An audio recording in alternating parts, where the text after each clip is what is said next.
बहुत पुराने समय की बात है। दक्षिण भारत के एक बहुत बड़े साम्राज्य के राजा को जानना था कि उसके साम्राज्य के लोग कैसे हैं।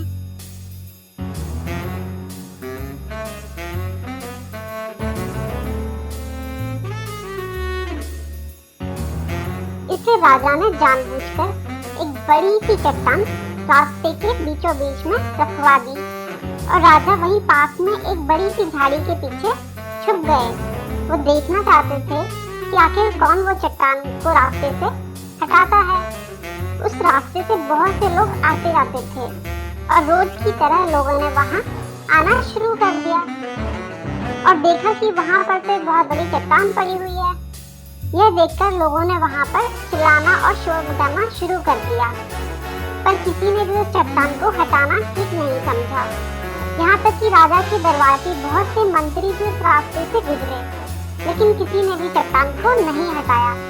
उल्टा वो सभी राजा को इस बाधा के लिए जिम्मेदार ठहराने लगे।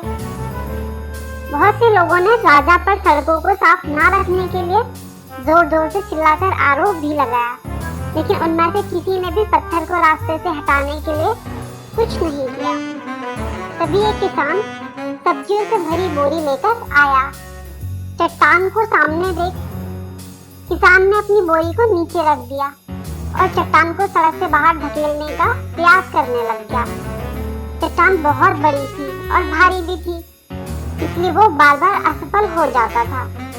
काफी मशक्कत के बाद आखिरकार उस किसान को सफलता मिली।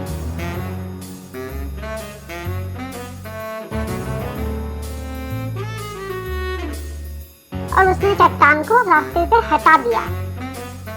जब किसान अपनी सब्जियों की बोरी लेने वापस गया तो उसने देखा कि सड़क पर जहाँ चट्टान पड़ी थी वहाँ पर एक थैला पड़ा हुआ है। जब उसने थैले को उठाया और उसने देखा कि थैले में कई सोने के सिक्के और राजा का एक नोट था जिसमें लिखा था कि सोना उस व्यक्ति के लिए है जो सड़क से चट्टान हटाएगा। किसान ने मन ही मन राजा को बहुत बहुत शुक्रिया कहा और अपनी सब्जियों की बोरी लेकर चला गया। बाकी सभी लोग देखकर अफसोस करने लगे और सोचने लगे कि काश उन्होंने उस चट्टान को हटाया होता तो वो थैला उनका हो जाता। राजा किसान के इस व्यवहार से बहुत प्रसन्न हुए और अगले दिन उस किसान को अपने दरबार में भी बुलवाया। राजा ने उस किसान को अपने साम्राज्य में एक बहुत बड़ा घर तोहफे में दे दिया। तो बच्चों, इस कहानी से हमें सीख क्या मिलती है? इस कहानी से हमें सीख मिलती है कि हमारे जीवन में हमारे सामने आने वाली हर बाधा हमें अपनी परिस्थितियों को सुधारने का अवसर देती है।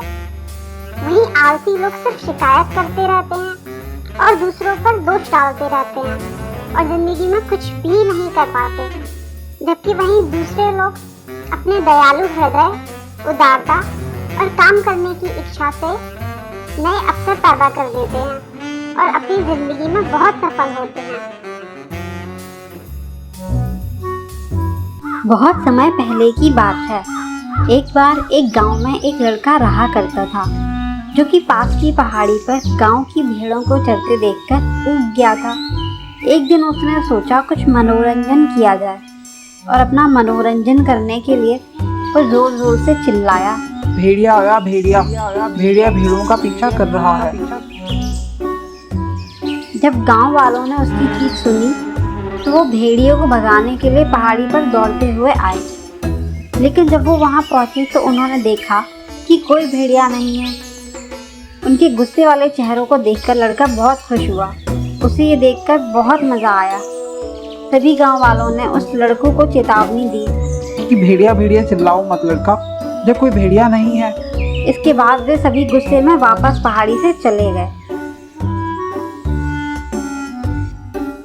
बाद में एक दिन अपने मनोरंजन के लिए फिर से चरवाहा लड़का चिल्लाया, भेड़िया भेड़िया भेड़िया भेड़िया भेड़िया भेड़ों का पीछा कर रहा है।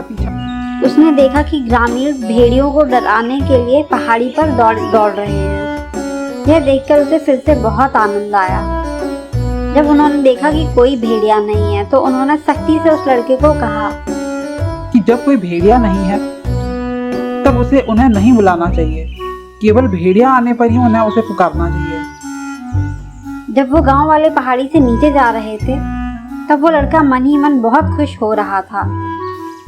बाद में लड़के ने एक असली भेड़िए को अपने झुंड की तरफ आते देखा। घबराकर वह अपने पैरों पर कूद गया और जितना जोर से चिल्ला सकता था चिल्लाया। भेड़िया आया, भेड़िया। लेकिन गांव वालों ने अब की बार सोचा कि वह उन्हें फिर से बेवकूफ बना रहा है और इसलिए वो मदद के लिए नहीं आए।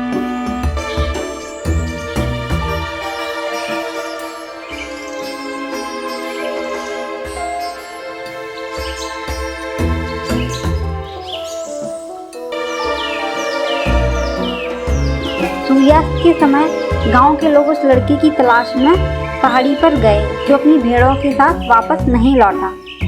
जब वे पहाड़ी पर गए तो उन्होंने उसे रोते हुए पाया। अरे यहाँ तो वास्तव में एक भेड़िया आया था।